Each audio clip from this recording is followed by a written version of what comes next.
YABA. Yaba is technically my aunt, because she's my dad's sister, but we don't really think of her that way, because it's just way too weird. Anyway, Yaba is one of dad's sisters and lived with our horrible excuse for a grandfather for most of their lives, who if didn't quite get it by now, wasn't a very good father either. They didn't have anyone but each other, so they stuck together all the time. And Yaba was the angry one of the three, getting them into all sorts of fights, and even now she's still very aggressive. She also speaks like a standard thug, and curses as much as possible. Her quirk is called Cerberus, and it's a quirk that she not only shares with her sisters, but their quirks are linked to each other. Their quirks give them super strength and speed, regeneration, and fire breathing. However, the power of their quirk depends on how close they are to each other. The closer they are to each other, the stronger they are. So while they are very strong when they're together, if you can separate them, they're kind pushovers. G is the quiet smart sister. She shares my hobby of analyzing quirks, and has some of the better grades in class. G doesn't talk much, but she is very nice to talk to when she feels like it. Sometimes we meet up in the library and talk about quirks. Now she's starting to learn stuff in the lab. Maybe I should do the same. G's quirk is almost the exact same as her sister's, with the only difference being that she has a snake for a tail. The snake is not poisonous. Inu. Inu is the sweet, nice sister.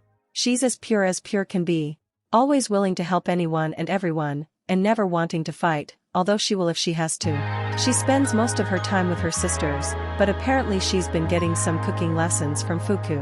Other than that, she just likes to help out around the house. Inu's quirk is the same as her sister's. Leiden. Lu is without a doubt the most bizarre kid here. So get this, Lu is from over 200 years in the past. No, I'm somehow not joking. Lu used his weird quirk, and Chaos Emerald, to teleport himself from China to Japan, over 200 years into the future.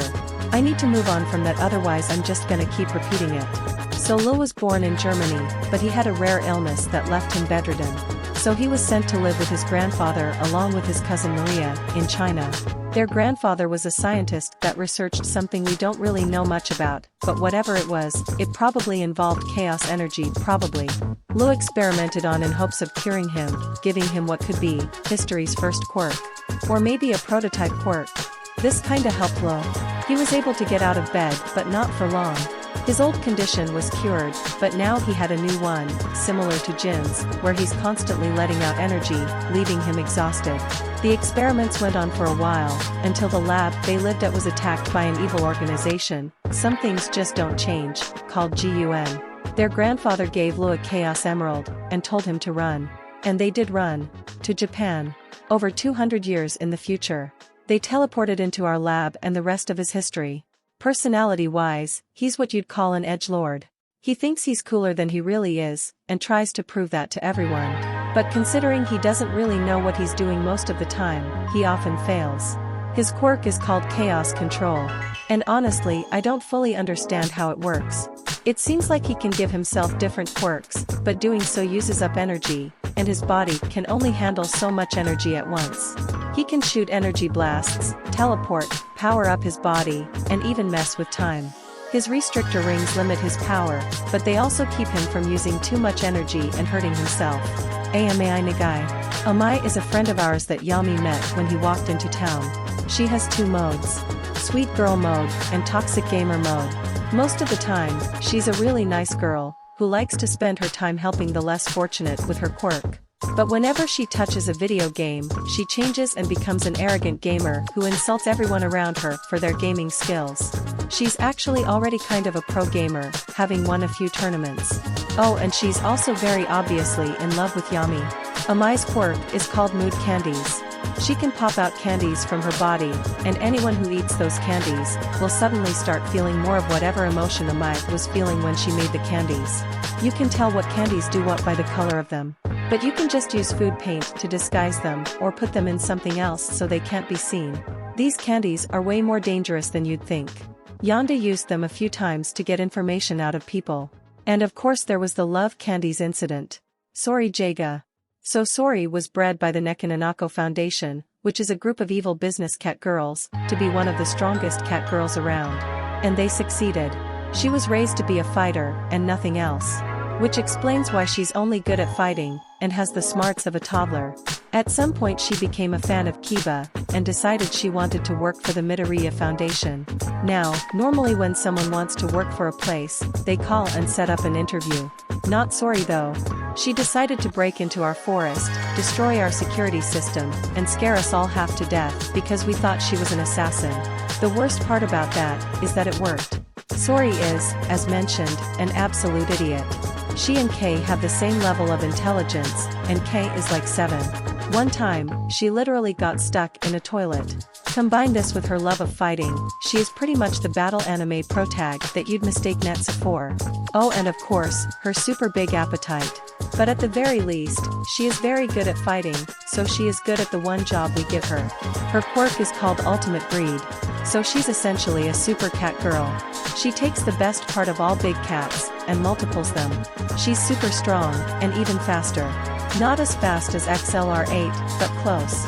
And she doesn't have a 10-minute time limit, and combine her strength and speed with super sharp claws, and she's a force to be reckoned with. Along with that, she also has super senses, and lots of training, making her even more, extremely deadly. Saibura. Sai was a former hero called Saber, who worked very closely with the Hero Public Safety Commission, ever since she was young. And was the leader of a hero team called the Servants. But one day, something terrible happened, and her team fell apart. Then she had a falling out with the HPSC, and quit her job as a hero, before eventually joining the Midoriya Foundation. Sai is pretty serious. She wears the same expression most of the time, except when she's eating.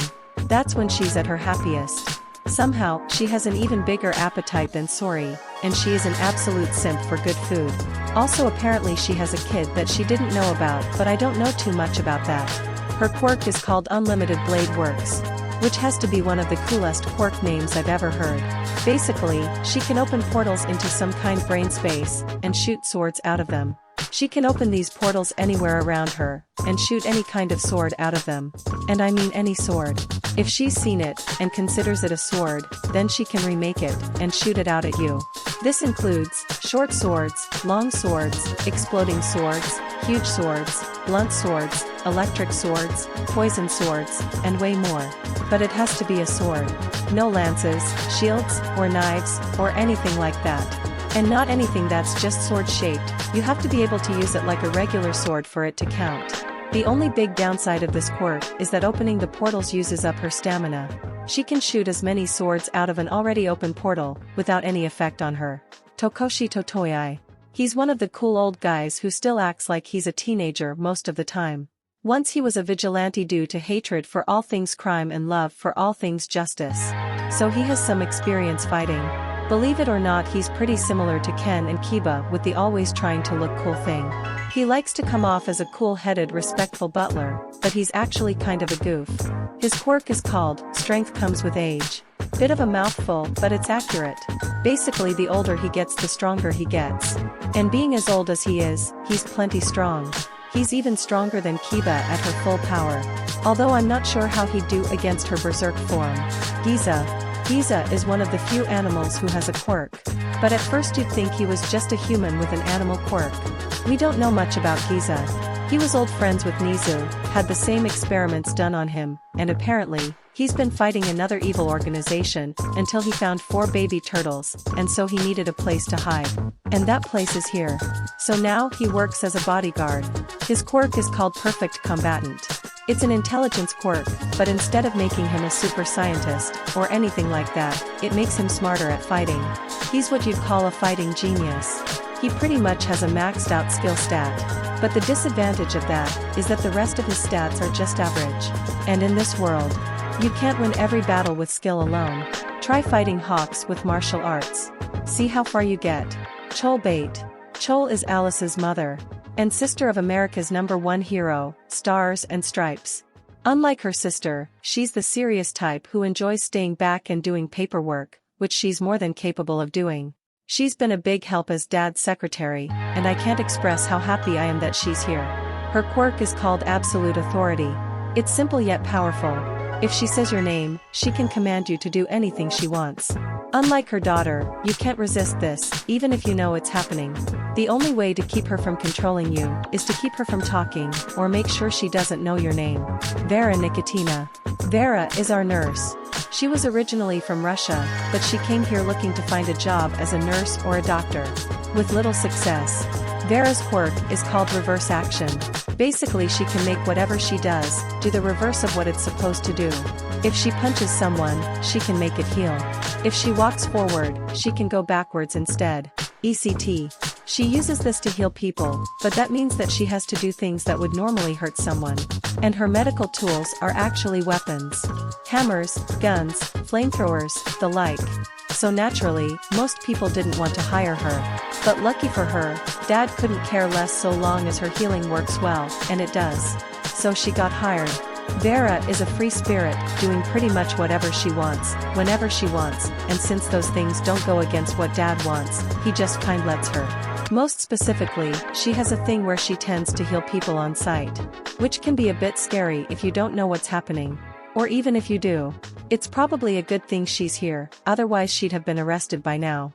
Maria. She's the other time traveler that came with Lo.